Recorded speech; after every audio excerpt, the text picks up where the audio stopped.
And it is time to get rid of the commander. It's rusted through up here, fairly thin.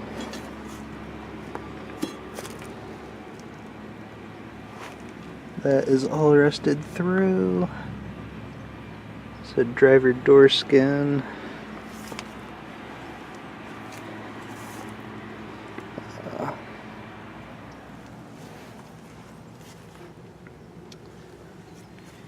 So there's a hole there. Pretty sure all this is pretty thin. There's a hole there.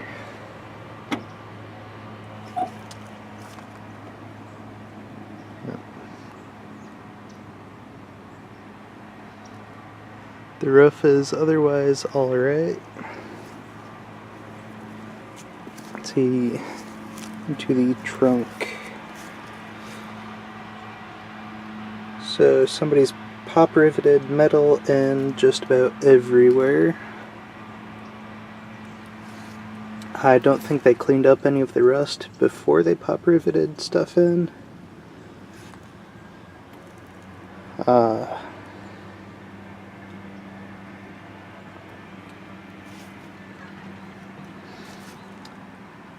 So there's rust on the inside lip of the trunk, a few holes, big hole. Pulled a mouse nest out of there. So it's pretty much the inside skin of the trunk around the edges would probably need to be replaced. Otherwise, oh, no. There we go. The trunk is in pretty good condition otherwise.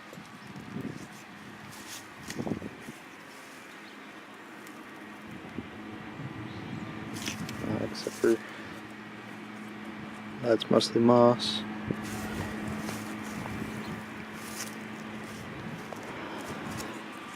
So this fender is actually looking pretty good with the exception of a little bit of rot.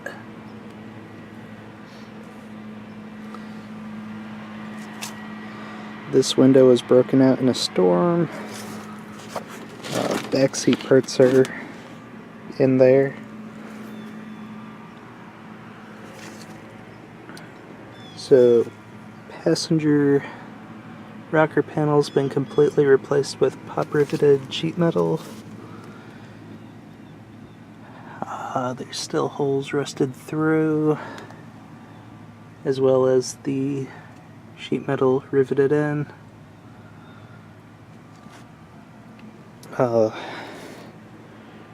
Front seat is in good enough condition it could probably be reupholstered. Radio was missing when I got it. Entire front dash cover is pretty well nasty. The horn works. I think that was the only thing that worked on this car, but I pulled the horns from the under the hood. One of them. Doors on the inside were in fairly rough condition.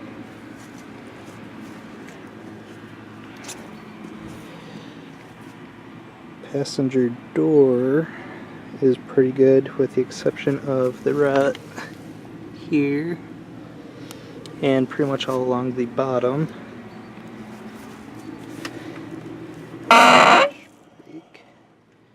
Hinges are a bit squeaky. So rusted through there, starting to rust through there.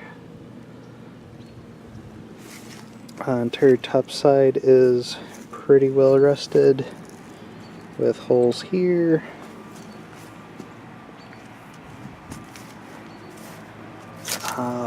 Entire lip at the front of the hood is pretty well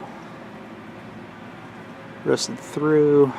I'm sure that's replaceable. The skin itself is alright.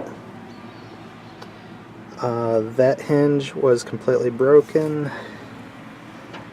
I removed the bolts. All the bolts snapped when I went to pull the engine out, which pretty much was a complete loss. I'm only using the crank from that old engine block. Everything else was in bad condition.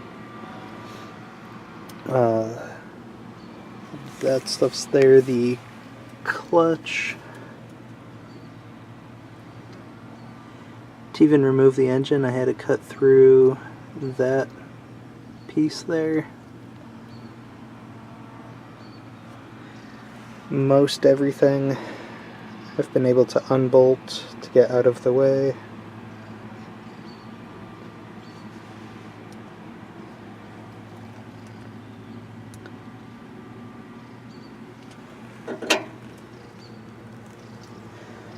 Heater hose still had coolant in it. Was not frozen even after today's sub 20-degree weather. That's what that water is. I was trying to pull this, but pretty much just gonna give up on it. I'm hoping the one in the Lark is alright.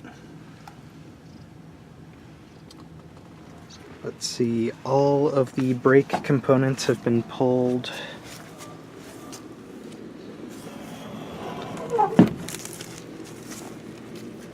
It was already missing all the front brakes, and the rear brakes are in pretty terrible condition. I'll put all the hubs back on so we'll be able to roll it.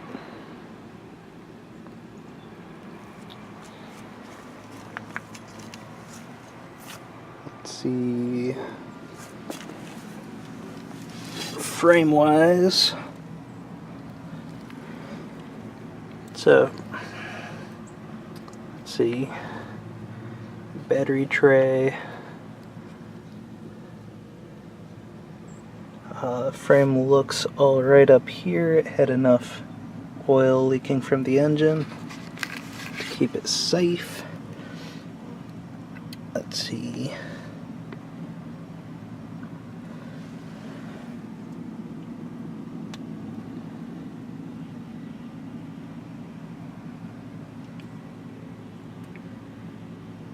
And so there's that.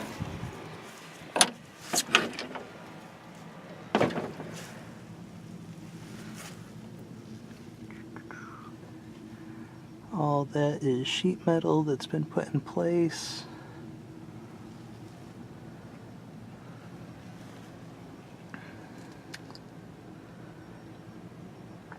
I'll leave all that stuff.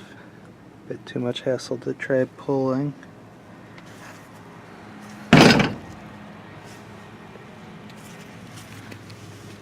And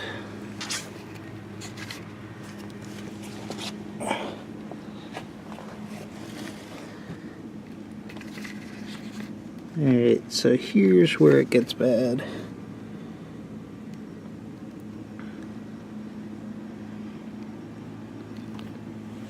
This is pretty well rotted through and kind of flaky. Would need to be replaced. That's where it was sitting on the ground. It's kind of marshy, which pretty much did this car in.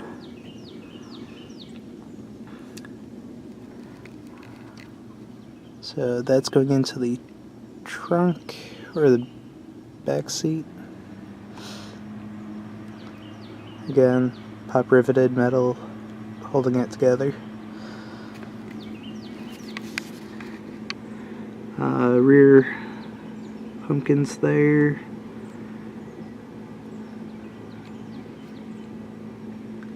I'll leave the drive shaft with it because I don't think it fits the Lark.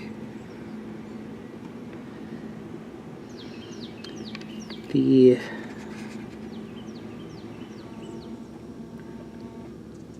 far side is rusted through in spots as well, but not as bad as this side.